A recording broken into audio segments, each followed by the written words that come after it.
Profesiones de los políticos y profesionalización de la política. Hay una aceptación generalizada entre los politólogos en torno al reconocimiento de que se ha producido una profesionalización de la política que ha tomado cuerpo de forma paralela a la burocratización. No solo se han racionalizado los métodos de trabajo y organización de los partidos, o son necesarios los conocimientos especializados en todos los ámbitos de la política, sino que al mismo tiempo, y de forma inevitable, la política ha pasado a considerarse crecientemente como una profesión. Eso significa que aumenta el número de personas que realizan desde el inicio una carrera exclusivamente política y que aumenta el número de años en la política del conjunto de políticos,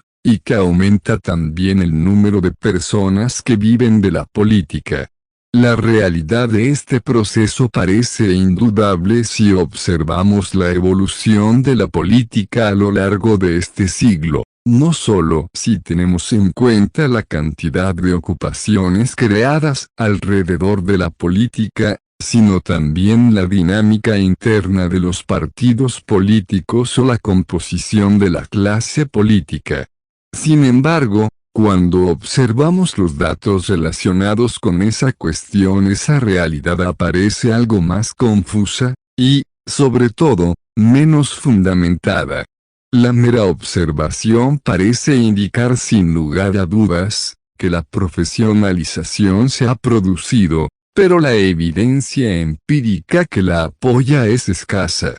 Klaus von Böhme piensa que la profesionalización de la política es una realidad y sugiere 3 indicadores para medirla: el número de años en ejercicio desde que se alcanzó el primer cargo político importante, la actividad profesional adicional al lado de los cargos políticos y la disposición a regresar a la profesión de partida. Él mismo nos ofrece el dato de que en Alemania Occidental entre 1969 y 1983, los políticos profesionales con actividades profesionales relacionadas con el partido constituían el 25%.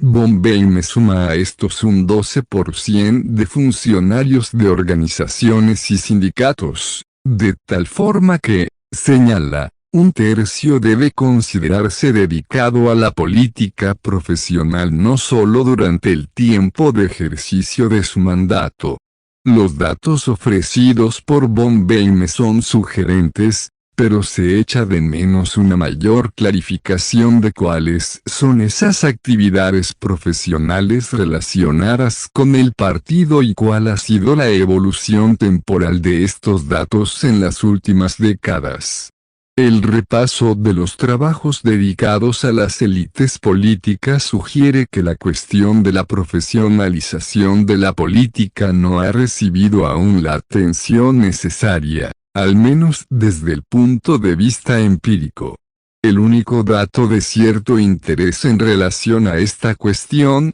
que suelen ofrecer los estudios sobre las élites, es el del número de años en el parlamento de los políticos o el de la profesión anterior al ingreso en el parlamento. Así, Norris y Lewandowski ofrecen una tabla comparativa de las profesiones de los parlamentarios de 12 países, correspondiente al periodo de 1990 a 1992, en la que podemos observar que el porcentaje de los que declaran que su profesión es la de político o la de funcionario de partido es bastante reducido en la mayoría de los casos, con la excepción de Japón, 33%, y Suiza, 30%. En cualquier caso, este dato es orientativo pero no concluyente, ya que no sabemos el porcentaje de parlamentarios que, sin ser políticos profesionales o funcionarios de partido, han ejercido en actividades vinculadas a los partidos políticos. Pero sobre todo desconocemos la evolución en el tiempo de las carreras de los parlamentarios, y el conocimiento de esta evolución requeriría saber, no solo el número de años de permanencia en el Parlamento o en otros cargos políticos, sino la actividad ejercida después de dejar el Parlamento o esos cargos políticos. El dato de la inequívoca profesionalización saldrá con toda seguridad a la luz de esa búsqueda, pero también el freno que la democracia competitiva ejerce en esa profesionalización. A pesar del pesimismo weberiano sobre los efectos de la burocratización, el eje central de la democracia, es decir, la celebración de elecciones libres y periódicas, tiene de vez en cuando efectos demoledores sobre esa burocratización. Es capaz incluso de acabar con los mismos todopoderosos partidos políticos y, por lo tanto, demandar a un complicado proceso de recolocación a una buena parte de la clase política. Dado que los partidos políticos constituyen no solo las organizaciones esenciales de la democracia, sino también la base de reclutamiento y control de los políticos, cualquier problema de inestabilidad en esos partidos políticos tiene efectos fundamentales sobre la élite política. Pero si todavía es necesario conocer más datos en torno a la profesionalización de la política, lo que sí se conocen bastante bien son las profesiones de los políticos. Hay abundantes datos sobre la cuestión que confirman, en primer lugar, el rasgo que ya destacó hace tanto tiempo Weber, el de la importancia de los abogados en la política. La abogacía sigue constituyendo la profesión más abundante entre la élite política, tanto la abogacía medida como ejercicio de la profesión bien en el ámbito privado o en el público, o bien medido como formación académica y ejercicio de trabajos más o menos relacionados con esa formación. Ahora bien, también es cierto que el peso de los abogados en la política ha descendido en esta segunda mitad del siglo. En su estudio sobre la evolución de las profesiones de los parlamentarios británicos desde 1945 hasta nuestros días, Norris y Lewandowski muestran que la abogacía como profesión ha descendido entre los parlamentarios. Las mismas autoras muestran también que la representación de los profesores e investigadores ha ascendido de forma muy notable. Hace mucho tiempo analizaba Max Weber las causas del importante peso de los abogados en la política occidental desde que se constituyeron los partidos.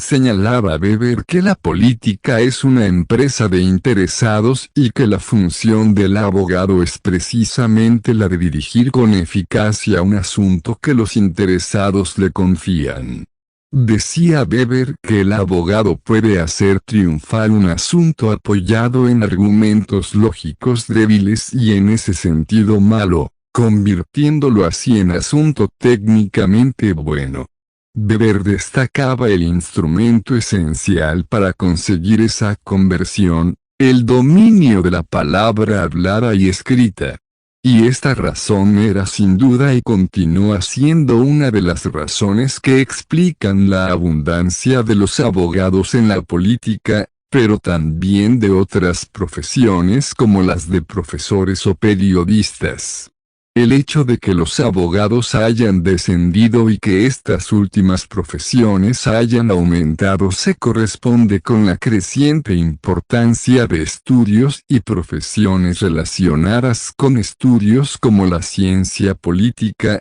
la sociología, la comunicación, etc., donde también es esencial el dominio de la palabra hablada y escrita. Norris y Lewandowski llaman precisamente a todo este conjunto de profesiones, incluida la abogacía, talking professions, pero a pesar de su afortunada expresión, Curiosamente no tienen en cuenta la razón sugerida por su concepto, la importancia del dominio de la palabra, como una de las explicaciones de la importancia del peso de estas profesiones entre la élite política. Estas autoras se inclinan más bien por buscar la explicación en un conjunto de rasgos asociados a estas profesiones como son la flexibilidad horaria, las generosas vacaciones, la seguridad económica, el estatus social, las redes de relaciones y ciertas capacidades técnicas útiles en la política. Putnam hacía hincapié también en las mayores facilidades para combinar estas profesiones con la política y en la posibilidad de vuelta después de terminar la carrera política. Putnam, además, no olvidaba la importancia del dominio de la expresión en todas estas profesiones. Ahora bien, tanto este autor en su clásico trabajo, como Norris y Lewandowski, no mencionaban el factor del interés o de la vocación. Y me atrevería a asegurar que es este el factor que, junto al del dominio de la palabra, explica la abundancia de estas profesiones entre la élite política. Si atendiéramos a las razones de adecuación de los horarios y flexibilidad de esas profesiones, la parapolítica no se explica por qué otras profesiones como la medicina no están tan abundantemente representadas. Pero, además, y si tenemos en cuenta el sector de la enseñanza, tampoco se entiende, siguiendo el razonamiento de Norris y Lewandowski y en parte el de Putnam, porque los representantes del sector de la enseñanza que encontramos en la política provienen por abrumadora mayoría de las ciencias sociales y humanas. El factor que explica esta peculiaridad es precisamente el del interés o el de la vocación. De la misma forma que en las élites intelectuales apenas encontramos representantes de las llamadas ciencias duras, lo mismo ocurre en las élites políticas. Y es que el interés por la política de los que han escogido las ciencias sociales y humanas como estudio y como profesión es muchísimo más alto que los que han escogido las matemáticas o la física. De la misma forma que los intelectuales son personas que intentan influir en la política a través de la opinión y del análisis escrito, los enseñantes son personas que explican la política a las nuevas generaciones. Por eso no es extraño que unos y otros deseen muchas veces pasar y, a veces, pasen, a ejercer la política directamente, en el Parlamento, en el gobierno, en las instituciones locales o en las autonómicas.